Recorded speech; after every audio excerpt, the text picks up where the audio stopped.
You're listening to Trek FM.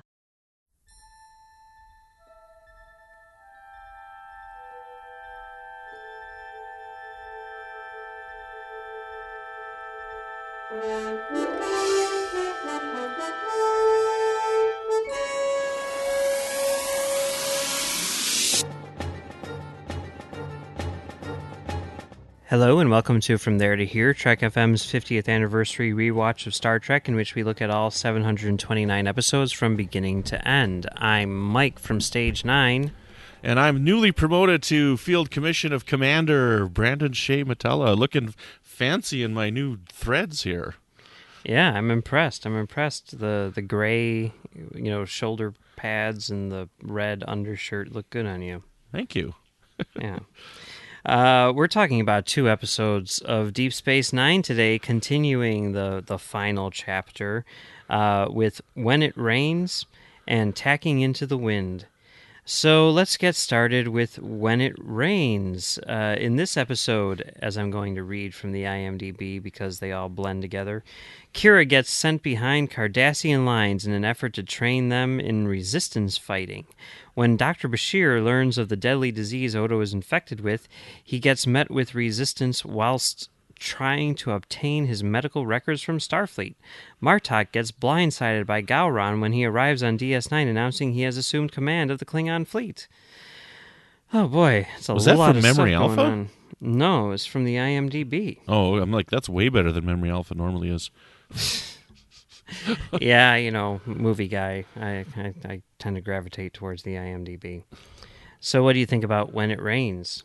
It is very hard to try and look at these one-on-one when you're at a bulk block like this in the final epic ending to, such a mega franchise like Star Trek Deep Space Nine, right? But, it's interesting to see these step-by-step progressions that they've done, so they are still kind of individual episodes, right? We've got Kira being promoted to this Field Commission of Commander, right? And all these other threads that are coming in, like Gowron coming in and tying up these loose threads that have been hanging around and dangling for, many seasons altogether, coming all of them together at once to this last group of episodes. So it's really fascinating. Plus, we've got this new story arc that's almost been building slowly with this Kywin and Dukat whole thing that's going on in the on Bajor, and them reading these books and whatnot, right? The Costamogen books.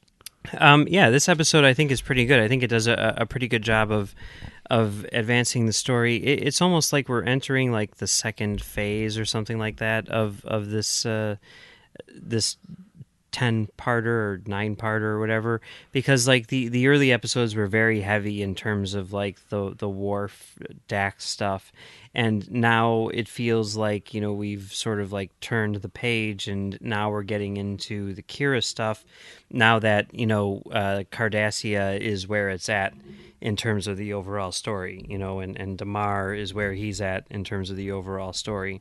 So this idea of saying like, okay, Kira, now you're going to have to train the Cardassians in, guerrilla warfare. I think that's really interesting, and it really creates some interesting conflicts and dilemmas and everything like that. It's, even though, I don't know why it would be cool, but it's cool to see her wearing a Starfleet uniform. And the stuff with like Gowron and everything, you need to wrap that stuff up too, and I guess it's time to deal with Gowron and Martok and all that stuff. And Gowron, like you're saying, it goes all the way back to Next Gen, so a ton going on in this episode, but I think they handle it really well. I think there's times in this arc, which we'll get to, where I'm like, this is a road which I wouldn't necessarily have gone down at this particular stage in the game. But I think this episode is really spot on in terms of advancing the plot and, introducing certain elements which need to be introduced at this point in time. Mm-hmm. It's interesting to see, kind of like taking a step back from it and saying like, okay, all of these things need to be serviced, all of these characters need to be dealt with, and seeing how they choose to piece the story together, how they're able to, because I guess you got your big beats like, Cardassia turns on the Dominion, what's going on with Kai Wynn and all that stuff, and you're like, these events need to happen, but then figuring out how to make those happen while also at the same time tying it into like the character moments. I think it must have been extraordinarily hard, and they do it really, really well. Right, because there's so many supporting characters to this franchise that have developed over the past few years, that to give everybody their bow on their present, like to wrap everybody's story up with a little bow is pretty interesting.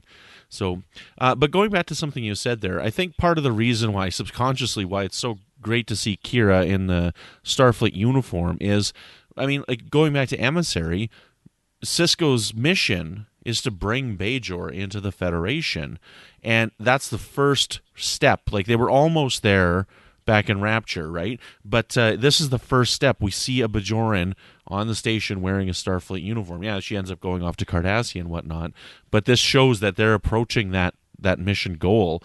And I'll probably say this again in this block.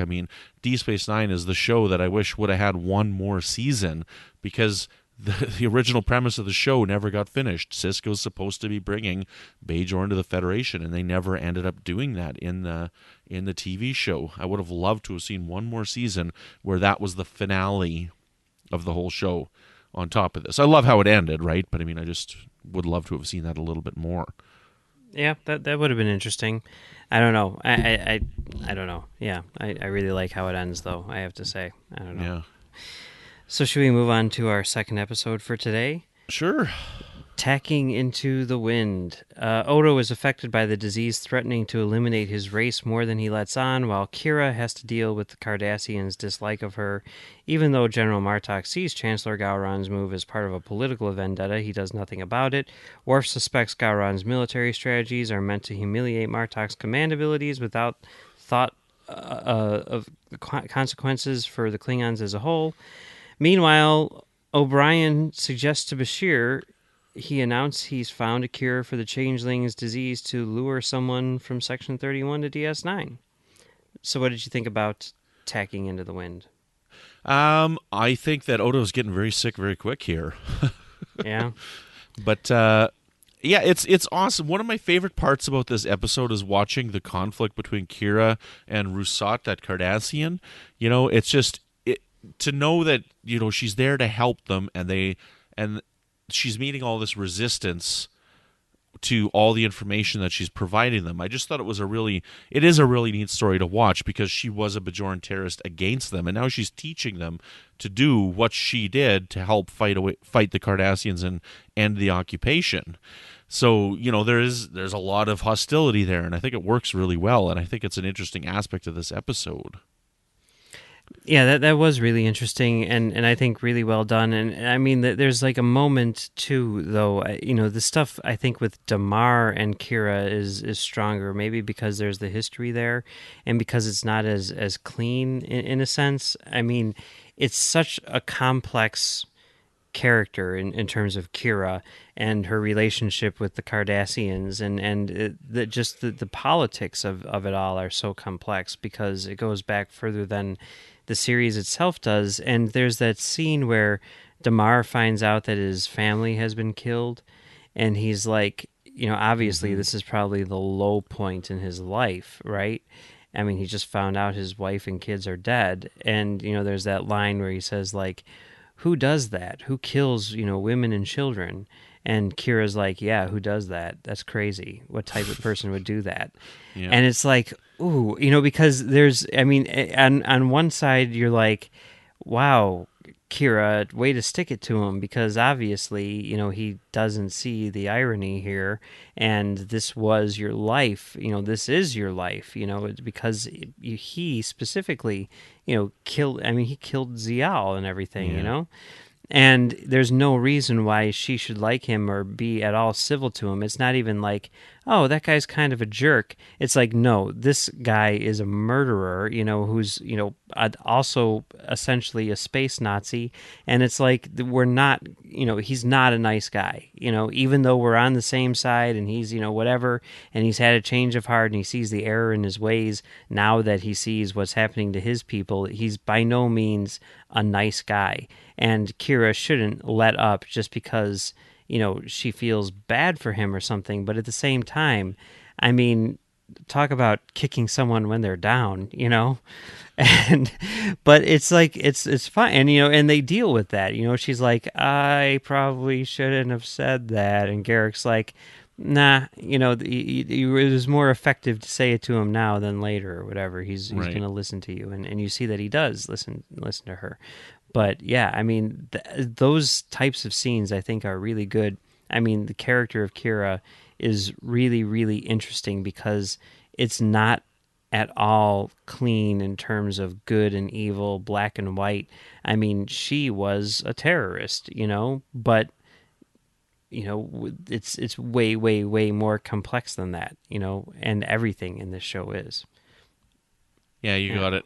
It's like DeMar, and he plays it so well. Casey Biggs is such a wonderful actor, right? And he does a really, really good job of DeMar. And that's one of the wonderful things about Deep Space Nine is none of these characters really were intended to go anywhere. Like Nog and DeMar, they didn't really intend to do anything with them, but they just kept bringing them back and writing them in again and again because the actors were so wonderful. So it's awesome to see them. Yeah, and because they were able to see, what worked and what didn't, and what they could do if they kept on expanding on the characters and all that stuff. And, I wonder, like, I'm not really aware of any, but I'm wondering, like, if there were any characters when, as they were writing them on the page, they were like, this character is going to become, our next Nog or whatever. This character is going to play a big part in the overall, series. And then something happened and it just didn't gel, and they're like, let's just not bring that character back again. I wonder if that happened or what, or if they were never like, and I wonder how much when they got to the end here, they were like, God, why did we advance so many characters? Did we really need to bring in that freaking hologram at the end there? Did we really need to do that? Oh my God. Which is why it took 10 hours to wrap up this show, which is awesome, Yep. Well, we can't forget as well the fact of Worf killing Gowron in this episode as well, which ties up like many years of threads through the Next Generation and everything. And I really like Ezri's line to Worf in this because it sums it up, and Ezri does have a unique perspective on it because, she's not as romanticized with the Klingon culture as Curzon and Jadzia were, right? So when she says if Worf is willing to tolerate men like Gowron, then one hope is there for the Empire. And it's like, it sums up so much of what's been done with the Klingon Empire throughout the Next Generation of Deep Space Nine. Honor, honor, honor, yet there's just nothing but corruption, And so I really like seeing that, and I really like how it ends up. I mean, I wish that the Batleth battle with Gowron would have been like 20 minutes long instead of like 20 seconds long, but I take what I can get, right?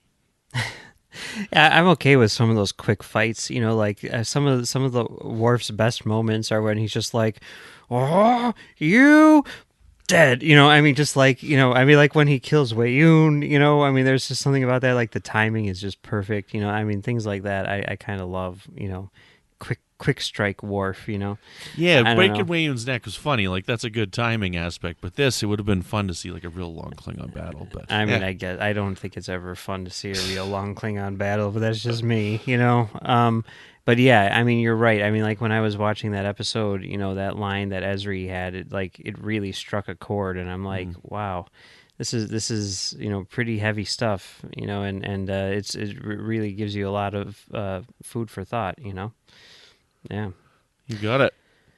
All right. Well, that pretty much wraps up these two episodes. Brandon, where can people find you on the internet?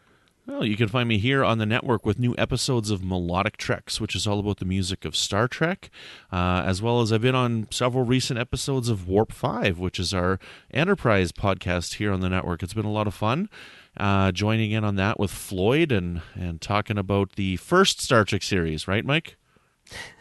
Chronologically speaking, I suppose it is, yeah. You can find me on Twitter at Brandon Mutala, and every once in a while I poke my head up in the Babel Conference. And Mike, where can people find you when you're not killing chancellors? You can find me right here on Trek FM doing Stage 9, where we talk about the people who make Star Trek.